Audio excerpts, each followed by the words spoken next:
यहाँ कुर्बानी कोई नहीं देना चाहता। लालच, हसद, नफरत ऐसी चीजें नजर आएंगी।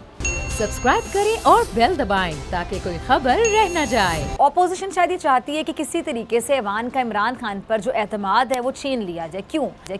क्योंकि बकौल ऑपोजिशन के इमरान खान हुकूमत ने लोगों के मुआशी और माशरती हुकूक पामाल किए। इसीलिए ऑपोजिशन ये ख्याल करती है कि जो मौजूदा हुकूमत है उसको हुक्मरानी करने का शायद कोई हक ही हासिल नहीं रहा। अच्छा, पीपल्स पार्टी ना हर तरह की वो स्ट्रैटेजी अपनाने को तैयार है जिससे गवर्नमेंट का बोरिया बिस्तर गोल हो सके।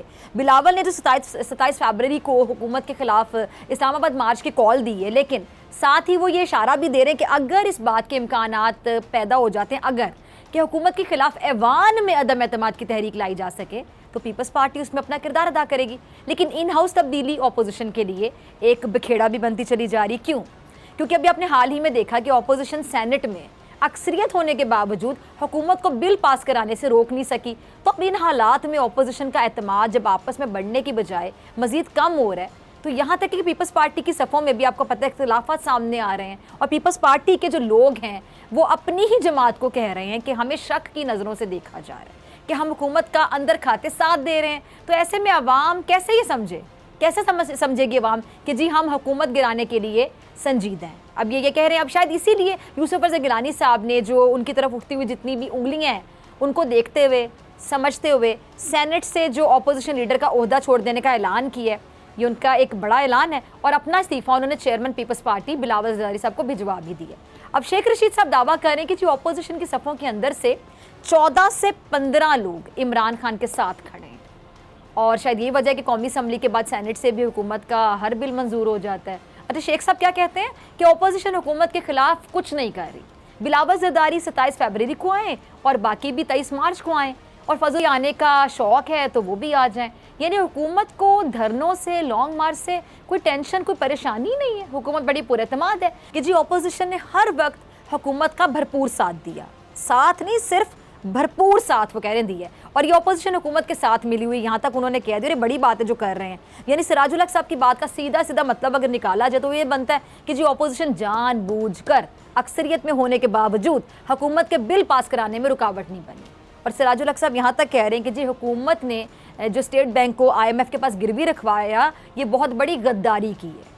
अब नाज़रीन, सिराजुल हक साहब ने ऑपोजिशन की सियासत पर कई एतराज़ात उठाए हैं, लेकिन राना सनाउल्लाह साहब इस बात पर इत्मीनान का इजहार करते हुए सुनाई दे रहे हैं कि जी पीपल्स पार्टी ने सेनेट मंजूरी के वक्त दानिस्ता तौर पर बाकी ऑपोजिशन जमातों को धोखा नहीं दिया। राना सनाउल्लाह साहब यूसुफ रज़ा गिलानी साहब के ऐवान में अदम शिरकत की वजाहत को कबूल कर रहे हैं।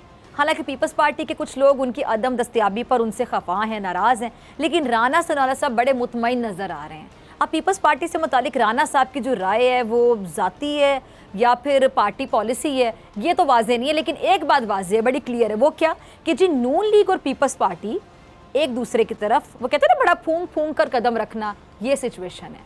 वरना अब तक धरने की एक ही तारीख का ऐलान तो हो जाता है ना। हालांकि दोनों बड़ी जमातों का हुकूमत गिराने का मकसद इनके बकौल हुकूमती नालायकी है, ना अहली है, हुकूमत बहुत निकम्मी है और क्या कहते हैं करप्शन। और एहसन इकबाल साहब जो ट्रांसपेरेंसी रिपोर्ट है, इसके बल पर ये हुकूमत को बाकायदा करप्ट तरीन हुकूमत करार दे रहे हैं।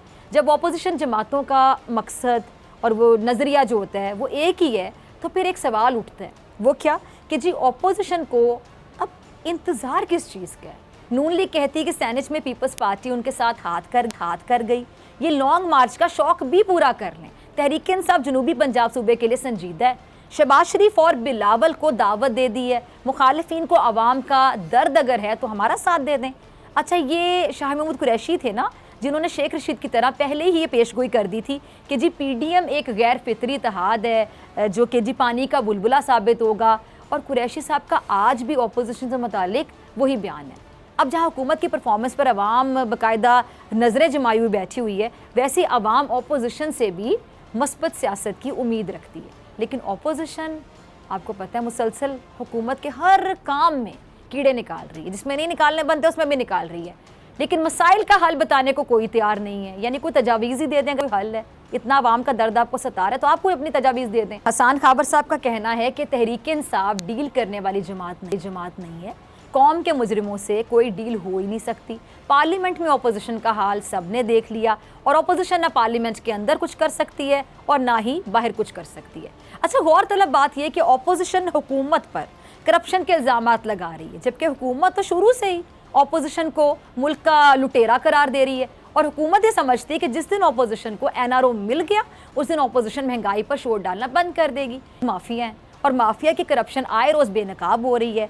अब यानी हर कोई एक दूसरे की सियासी कुर्बानी करके अपना फ़ायदा हासिल करना चाहता है, लेकिन कोई खुद कुर्बानी नहीं देना चाहता। लेकिन किसी को हम ये भी कह सकते हैं कि अवाम भी शायद याद नहीं आ रहे हैं। अवाम का नाम बहुत लिया जाता है कि अवाम, बेचारी अवाम, महंगाई में पिसती हुई अवाम के साथ ये हो गया, अवाम के साथ वो हो गया, लेकिन नाम क्यों लिया जाता है ये मेरे ख्याल से अवाम भी बहुत अच्छे तरीके से समझती है। अब महंगाई का अगर मसला है, अवाम की महंगाई जो आपको दर्द उठ रहा है अवाम के लिए, तो फिर बाकी जो हुकूमत कहती है अपोजिशन वालों को कि आपके पास तजावीज़ हैं, कुछ मसाइल का तो हल ही बता दें, तजावीज़ ही बता दें, लेकिन नहीं, यहाँ पे सिर्फ शोर शराबा करना है, हल किसी ने नहीं बताना। अगर ये जो हमारे रहबर हैं ये अवाम के लिए कुर्बानी देने को तैयार नहीं हुए तो फिर ऐसे कैसे चलता रहेगा? फिर ये जो हो रहा है यही चलता रहेगा और ऐसे कैसे चलेगा? निज़ाम तो नहीं चलेगा, ऐसे मुल्क तो नहीं चलेगा। इनको अपना रवैया बदलना होगा, वरना ऐसे नहीं चलेगा। सब्सक्राइब करें और बेल दबाएं ताकि कोई खबर रह न जाए।